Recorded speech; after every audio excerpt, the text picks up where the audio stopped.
Hello, sports fans. Welcome to Sports News episode 27. First, welcome to Super Sports Central. This is Sports News episode 27. We have lots of stuff to talk about today. So we're going to start off with the NFL. J.J. Watt signs with the Cardinals. His contract is 2 years, $31 million.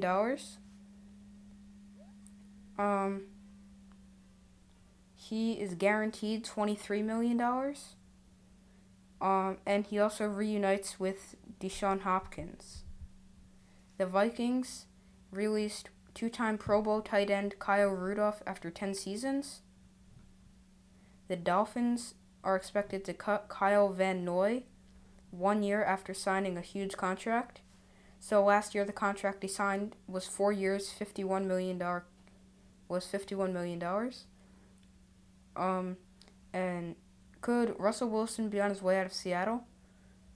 He seems unhappy because the offensive line is not good, and the Seahawks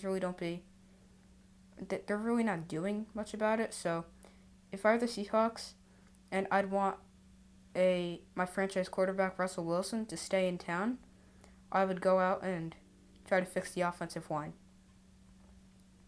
And the Washington football team is expected to release Alex Smith in the coming days. Let's move over to the NBA.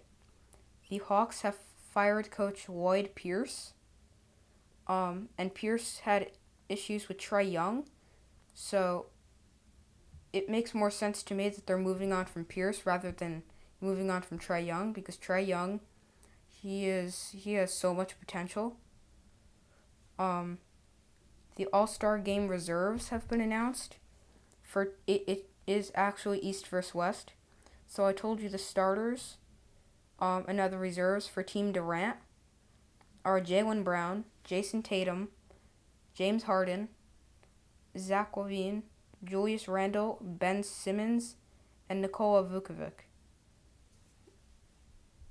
Team LeBron, Anthony Davis, who was replaced by Devin Booker because Davis is injured.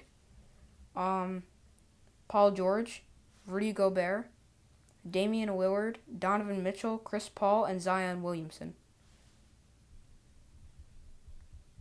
More for the All-Star stuff of the NBA. Like that weekend, the Skills Challenge includes Robert Covington of the Portland Trail Blazers, Luka Doncic of the Mavericks, Chris Paul of the Suns, Julius Randle of the Knicks, Domantas Sabonis of the Pacers, and Nikola Vucevic of the Magic. The three-point contest includes Devin Booker of the Suns, Steph Curry of the Warriors, Jaylen Brown and Jason Tatum from the Celtics, Zach LaVine from the Bulls, and Donovan Mitchell from the Jazz. And in the dunk contest, we have Andreef Simons from the Portland Trail Blazers. We have Obi Toppin from the Knicks. And we have Cassius Stanley from the Pacers.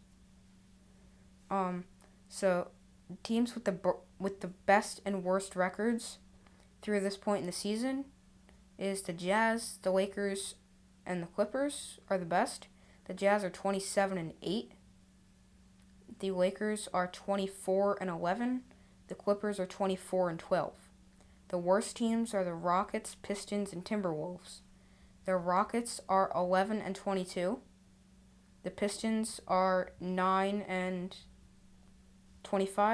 and the Timberwolves have not won a game since I last spoke to you last week, because they still sit at 7 wins, but they've lost more games. They're now 7-28.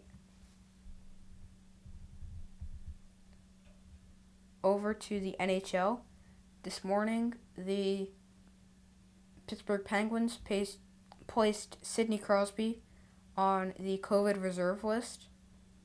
And they also canceled their morning skate. I believe they were supposed to play the Flyers. But the best and worst teams in the NHL are the Maple Leafs, 17-4-2, the Panthers, 13-4-4, and the Lightning 14-4-1. The worst teams include the Stars, the Devils, and the Sabres. The Stars are 6-6-4. The Devils are 7-8-2, and the Sabres are 6-10-3.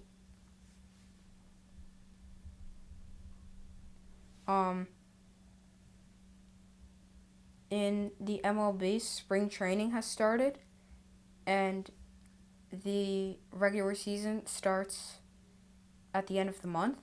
For those of you who follow my blog, make sure you go look at my blog, because before the regular season starts, I'll be posting a blog about my regular season and playoff predictions. And something I typically don't talk about on sports news is college basketball. So, Baylor, their perfect season ends with a loss to Kansas. Gonzaga has a perfect regular season, and I think they're almost locked in to a top seed in the tournament. And Villanova is upset by Butler. I don't really know if anyone else feels that way, the way that I'm about to share, but I feel like Villanova loses to Butler almost every year. And then, so now we have the conference championships. So that helps them seed the teams, even though some of the seeds I completely disagree with, because there's always 11 seeds upsetting 6 seeds, 12 seeds upsetting 5 seeds, and stuff like that. And then Selection Sunday is the 14th of March. And with March Madness this year, I will be doing stuff about that. So, for example, I think I'm probably going to do the Monday, so the 15th of March, I'll come to you we'll fill out a bracket together, and I'll give you key stats and stuff like that could be necessary for you to fill out your bracket. And then I'll also give you, who plays who, and, what the records are for the teams and stuff like that. So we'll be doing that most likely Monday the 15th. And then, so another thing I'll be very involved with that. So it's going to most likely be Monday with the key information. And then Tuesday, the 16th, we'll have sports news. And then I don't know if all of you know that I can't go live, so we can't do game watch-alongs. So I had an idea, is that throughout the game, I'm just going to be posting shorts. So instead of doing a watch-along, 1, because that would be really long, and 2, because I can't go live. So I'm going to be posting shorts throughout the game for almost live, but not really live. So, they'll be, a few minutes after. So, and then stuff like that. And then we will also go over things, and I'll go over every round and stuff like that. So, that is my schedule for March Madness. That pretty much concludes the video. Thank you for watching. Make sure to like and subscribe. Comment if you have any questions or anything like that. And then please share this video with 5 friends and tell them to subscribe. Thank you for watching. Like, subscribe, comment, and share, and goodbye.